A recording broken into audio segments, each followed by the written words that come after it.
Interest എന്നത് യഥാർത്ഥത്തിൽ എന്താണ്? നമുക്ക് ഒരു ജോലി ഇഷ്ടമാകുന്നത് എങ്ങനെയാണ്? ഒരു കുട്ടിയോട് നമുക്ക് ആരാകണമെന്ന് ചോദിച്ചാൽ അവൻ പറയും ഡോക്ടർ ആവണം, എഞ്ചിനീയർ ആവണം, ഐഎഎസ് ഓഫീസർ ആവണം, ഐടി പ്രൊഫഷണൽ ആവണം എന്നൊക്കെ. പക്ഷെ ഒരു വർഷം കഴിഞ്ഞ് ഇതേ ചോദ്യം അവനോട് ചോദിച്ചാൽ ഒരുപക്ഷെ അവന്റെ ആഗ്രഹങ്ങൾ മാറിയിരിക്കും. എന്തുകൊണ്ടാണ് ഇങ്ങനെ സംഭവിക്കുന്നത്? ഇൻട്രസ്റ്റ് എന്ന് പറയുന്നത് ശരിക്കും മാറുന്നതാണോ? അതോ നമ്മൾ ഇൻട്രസ്റ്റ് എന്ന് കരുതുന്നത് മറ്റെന്തെങ്കിലുമാണോ? മിക്ക വിദ്യാർത്ഥികളും പറയും എനിക്ക് ഡോക്ടർ ആവണം, എഞ്ചിനീയർ ആവണം, പൈലറ്റ് ആവണം എന്നൊക്കെ. പക്ഷെ ആ ജോലിയിലെ ഒരു സാധാരണ ദിവസം എങ്ങനെയിരിക്കുമെന്ന് ചോദിച്ചാൽ മിക്കവർക്കും ഉത്തരമുണ്ടാവില്ല. അപ്പോൾ അവർക്ക് ഇഷ്ടമായത് ജോലിയാണോ, അതോ ആ ജോലിയിലൂടെ ലഭിക്കുന്ന സാമൂഹിക അംഗീകാരമാണോ, ശമ്പളമാണോ, അതോ ജോലിയുടെ പേരാണോ? ഇങ്ങനെ ചോദിച്ചാൽ പലർക്കും കരിയർ കൺഫ്യൂഷന്റെ തുടക്കമാകും. സൈക്കോളജി പറയുന്നത് ഇൻട്രസ്റ്റ് എന്ന് പറയുന്നത് ഒരു ദിവസം പെട്ടെന്നുണ്ടാകുന്ന ഒന്നല്ല.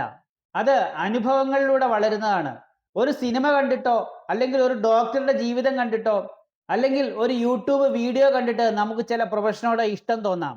അത് ഒരു ടെമ്പററി അട്രാക്ഷൻ ആണോ, അതോ ജെന്യൂൻ ഇൻട്രസ്റ്റ് ആണോ എന്ന് തിരിച്ചറിയണം.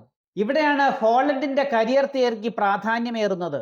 അദ്ദേഹം പറയുന്നത് ഒരു വ്യക്തിക്ക് ദീർഘകാല സന്തോഷം നൽകുന്നത് അവന്റെ ഇൻട്രസ്റ്റും അവൻ ജോലി ചെയ്യുന്ന എൻവയറമെന്റും പരസ്പരം പൊരുത്തപ്പെടുമ്പോഴാണ് എന്നാണ്.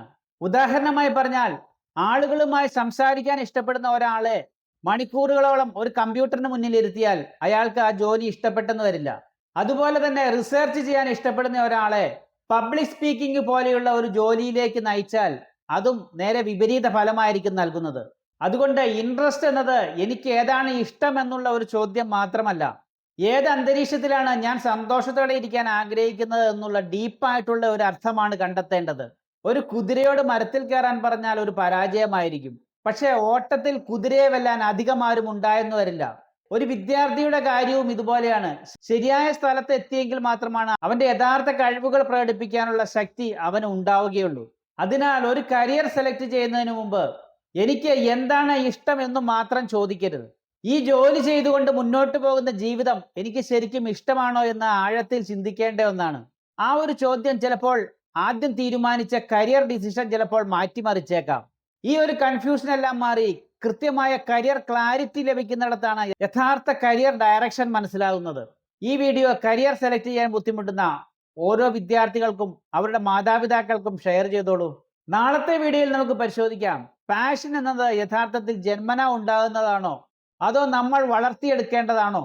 ഇന്നത്തെ വീഡിയോ ഇഷ്ടപ്പെട്ടാൽ ഷെയർ ചെയ്യാനും ലൈക്ക് ചെയ്യാനും സബ്സ്ക്രൈബ് ചെയ്യാനും മടിക്കരുത്. നിങ്ങളുടെ പ്രതികരണങ്ങളാണ് എൻ്റെ മോട്ടിവേഷൻ.